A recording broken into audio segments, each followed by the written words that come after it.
안녕하세요, 코디정입니다. 시니어와 주니어가 함께하는 콘텐츠를 만들어 보았습니다. 시니어와 주니어 세대를 넘어 함께 생각해보자는 것입니다. 요즘 고등학생들이 풀고 있는 철학 문제를 소개하도록 하겠습니다. 함께 풀어보는 건 어떨까요? 고등학교에서는 철학이라는 과목을 본격적으로 가르치지는 않습니다. 그러나 가르치지 않는 것도 아닙니다. 우리 시니어들은 아주 오래전에 도덕이라는 교과목으로 철학을 배웠던 것 같습니다. 물론 스쳐 지나가듯이 배웠습니다. 요즘 주니어들은 윤리와 사상, 생활과 윤리라는 과목에서 철학을 배웁니다. 물론 마찬가지로 스쳐 지나가듯이 배우는 게 아닐까라고 생각해 봅니다. 하지만 고등학교 철학 문제를 수능 문제라든가 여러 시험의 모의고사 같은 데 나오는 문제들을 보면은 옛날보다는 좀 더 깊고 풍성하게 가르치는 게 아닌가 라는 느낌을 받았습니다. 고등학교 철학 문제를 푸는 것은 재미있습니다. 일단 수준이 낮지 않습니다. 시니어 입장에서는 요즘 주니어들이 학교에서 어떤 공부를 하는지, 어떤 식으로 문제가 출제되는지 체험해보는 것도 재미있을 것 같습니다.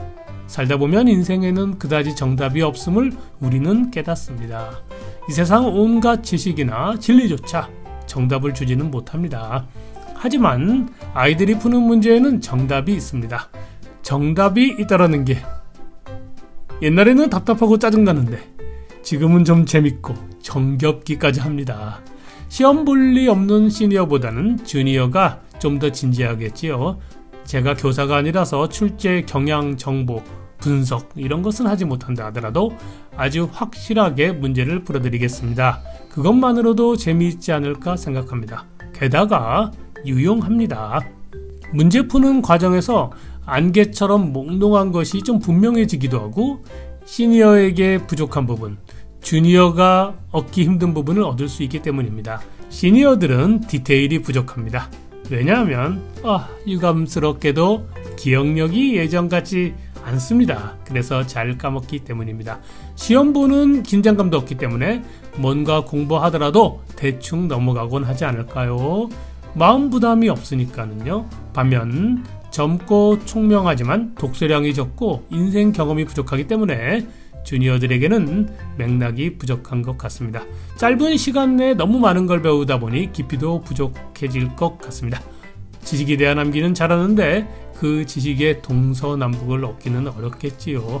함께 문제를 풀어보기로 해요. 시니어들은 디테일을 얻고 주니어들은 맥락과 깊이를 얻을 수 있는 절호의 찬스가 되지 않을까 생각해 봅니다. 오늘 함께 풀어볼 문제는 칸트 도덕철학, 이를테면 칸트의 의무론에 관한 문제입니다.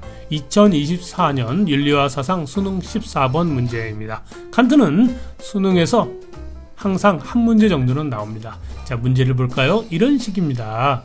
다음을 주장한 근대 사상가의 입장만을 보기에서 고른 것은, 이렇게 제시문이 주어지고 제시문에서 누구의 사상인지 알아내야 합니다. 그게 1차 관문인데요. 그런 다음 보기에서 그 사상에 해당하는 알맞은 문장을 찾는 식입니다. 먼저 제시문을 볼까요? 한번 읽어보겠습니다. 의지의 자율과 양립할 수 있는 행위는 허용되지만 그렇지 못한 행위는 허용되지 않는다. 의지의 준칙들이 자율의 법칙들과 필연적으로 조화를 이룰 때 그 의지는 신성하고 절대적으로 선한 의지이다. 절대적으로 선하지 않은 의지가 자율의 원리에 의존하는 것은 구속성이다. 따라서 이 구속성은 신성한 존재와 관련될 수 없다. 이 구속성에서 비롯한 행위의 객관적 필연성을 의무라 부른다. 이런 제시문에서 의지의 자율, 준칙, 자율의 법칙, 선한 의지, 의무라는 키워드에서 임마누엘 칸트의 사상임을 알아야 합니다. 칸트의 도덕 철학은 당신의 생각과 행동에 관해 이러저러한 바람직한 말씀을 하는 철학으로 이해해서는 안 됩니다. 즉 칸트는 덕이론이 아닙니다. 인류의 공통의 생각과 행동에 관한 의무를 말합니다. 행동에 관한 의무요. 그래서 의무론입니다. 그런데 칸트 철학에서는 항상 신이라는 존재가 요청되고 있음을 잊지 말아야 합니다. 제시문에서도 신이 나옵니다. 칸트에게 이성적인 존재는 두 가지로 나뉩니다. 신과 인간.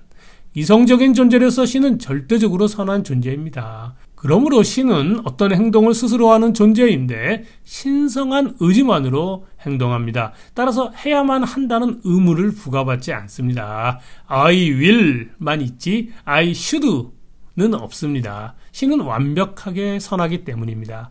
I should라고 신의 행동을 설명한다면 그때 I는 이미 신이 아니게 되는 것입니다. 그러나 또 다른 이성적인 존재로서 인류는 신이 아닙니다. 절대적으로 선하지만은 않습니다. 인간은 자꾸 유혹에 빠집니다. 선한 길이 있음에도 자꾸 잘못된 선택을 하기도 합니다. 그래서 인간은 명령을 받는 것입니다. 유혹에 넘어가지 말고 욕망을 이겨내야 하며 올바른 행동을 하라는 그런 명령입니다. 물론 아무 때나 명령받는 건 아닙니다. 아주 단순하게 말하자면 보편적으로 선한 행동이 있고 또 그렇지 못한 악한 행동이 있을 때 악한 행동을 선택하지 말고 선한 행동을 하라는 명령을 받는다는 얘기입니다. 하지만 그런 명령을 또 직접 하나씩 설명하는 계시명처럼 십계명처럼 설명하는 명령은 아닙니다. 그런 명령은 네 안에 네 양심의 목소리에서 찾으라라는 것입니다. 그런 명령에 관한 칸트의 가르침이 바로 정언명령입니다. 정언명령에 대해서 자세히 알고 싶다면 지금 위에 표시된 영상을 시청하십시오. 아무튼 명령이 있으니까 의무가 생기겠지요. 즉 보편적인 도덕 법칙을 따라야 하는 의무입니다. 그 의무를 낳는 것이 이성이며 이성의 명령이 곧 선한 의지입니다. 칸트 철학에서 이성과 의지는 개인의 이성과 개인의 의지가 아닙니다. 인류가 지닌 이성이며 인류가 갖고 있는 선한 의지입니다. 그러므로 이성의 명령은 잘못된 행동을 인간에게 안내하지 않습니다. 그렇기 때문에 내 안에서 나와 인류가 만날 수 있습니다. 다시 말하면 나의 좌우명은 인류의 보편적인 법칙과 만날 수 있습니다. 그것을 칸트는 도덕법칙, 즉 정언명령이라고 했습니다. 이제 보기를 하나씩 살펴볼까요? 먼저 기억입니다. 기억, 선의지를 함유하지 않은 도덕적 의무가 성립하는 경우가 있다. 칸트 철학을 정확히 모르는 학생은 망설일 것입니다. 우리들 경험에 의하면 무슨 경우가 있다라는 표현은 상당히 타당해 보이지 않나요? 그러나 그런 식으로 안일하게 문제를 풀어서는 안 됩니다. 칸트 철학의 정통한 교수 입장에서 문제를 풀면 좋겠죠. 그래야 논란이 발생하지 않을 테니까는요. 도덕적 의무는 선의지, 선한 의지에서 비롯됩니다. 원인이 없다면 결과도 없습니다. 선한 의지가 없다면 도덕적 의무도 없는 것입니다. 따라서 기억은 틀렸습니다. 다음으로 니은, 보편화 가능한 준칙에서 인간의 존엄성이 부정되는 경우는 없다. 준칙은 개인의 좌우명을 뜻합니다. 칸트의 도덕 철학은 개인의 좌우명과 보편적인 법칙이 같아지도록 하는 그런 좌우명에 따라 행동하라고 가르칩니다. 그것을 정언명령이라고 하죠. 정언명령 중 하나가 인간 존엄성입니다. 모든 인간 안에 있는 인류를 목적으로 대해야 한다는 것입니다. 즉, 이런 정언명령은 인간 존엄성의 선언이었습니다. 이것은 어느 개인의 좌우명으로도 부정할 수 없습니다. 그러므로 맞는 문항입니다. 디귿, 도덕적 의무는 의지를 지니는 모든 존재에게 부과되어야 한다. 이게 맞아 보이는데요. 한번 볼까요? 의지를 지니는 모든 존재는 이성적인 존재입니다. 이런 존재로는 아까 살펴본 것처럼 두 가지가 있었습니다. 인류와 신. 인류에게는 맞는 말입니다. 그러나 신에게는 의무가 부과되지 않습니다. 신을 생각해야 된다는 게 함정입니다. 그러나 제시문에는 신이 언급되어 있기 때문에 그런 생각이 아주 어려운 것은 아닙니다. 그러므로 디귿은 틀린 문항입니다. 그러고 보니 니을만 남았습니다. 리을은 올바른 문항일 수밖에 없겠네요. 확인해보죠. 리을, 도덕 법칙의 내적 강제에서 생긴 준칙은 자율성에 어긋나지 않는다. 이야, 이런 문제를 학생이 척척 풀어낸다는 것은 칸트를 제대로 이해한 것이겠지요. 상당히 높은 수준입니다. 도덕 법칙은 보편적인 법률이며 법률이므로 우리들 인류의 양심을 구속합니다. 그런데 칸트에게 이런 법률은 누가 만든 것일까요?